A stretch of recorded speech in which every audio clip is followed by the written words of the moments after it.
நண்பர்களே, இன்றைக்கி வந்து ஒரு புது விதமான கருத்தான் சொல்ல போகிறேன். இது வந்து உங்களுக்கு தெரிஞ்சிருந்தாலும் லைக் பண்ணுங்கள், தெரியலன்னா கமெண்ட் பண்ணுங்கள். வாங்க காட்டுறேன். இது என்னென்னு கேட்பீங்க பாருங்கள். நீங்கள் பார்த்துட்டு அதுக்கப்புறம் இதுக்கான முடிவு விடுங்க. ஏன்னா நல்லா இப்படி முள்ளை வெட்டி போட்டு குமிச்சு வச்சுருக்காங்க. இது என்னையும் தெரிஞ்சுன்னா கமெண்ட் பண்ணுங்கள். தெரிஞ்சவங்க லைக் பண்ணுங்கள், தெரியாதவங்க கமெண்ட் பண்ணிடுங்க. எப்படியாவது நான் உங்களுக்கு ரீப்ளை பண்ணுறேன். என்னென்னு இது கேட்டிங்கன்னா, நம்ம வந்து பனங்கிழங்கு சாப்பிட்ருப்போம். பனங்கிழங்கு பனைமரத்து விதையெல்லாம் எடுத்து அதை வந்து ப்ராசஸ் கிழங்கு மண்ணுக்குள்ளே போட்டு மூடி வச்சு கொஞ்சம் ஓரளவு முட்டளவுக்கு மண்ணை தோண்டி வச்சு வைப்போம். அது பார்த்திங்கன்னா அதை வந்து பாதுகாக்கிறதுக்கு தான் இப்படி ஒரு வழி பண்ணியிருக்காங்க. எப்படி முள்ளி விட்டு வெட்டியிருக்காங்க பாருங்க. ஏகப்பட்ட முள் போட்டிருக்காங்க. இது வந்து பண்ணி காட்டு பண்ணி இருக்குது பார்த்தீங்களா. காட்டு பண்ணி வந்து விடவே செய்யாது. ஒரு தடவை வந்துட்டுனா போதும், அவ்வளோத்தையும் முடியும். ஏன்னா பண்ணிங்கிறது ஒத்தையில் வராது, 2-3 சேர்ந்து தான் வரும்.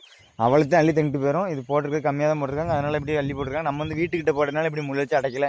ஏன்னா ஊர்காட்டுலலாம் பண்ணிக்கிட்டே வராது. இது வந்து காட்டு நம்ம வயல் இதெல்லாம் வயலுக்கு பக்கத்தில், அதனால் கொஞ்சம் அடைச்சி போட்டிருக்காங்க. அப்புறம் தெரிஞ்சவங்க லைக் பண்ணுங்கள், தெரியாத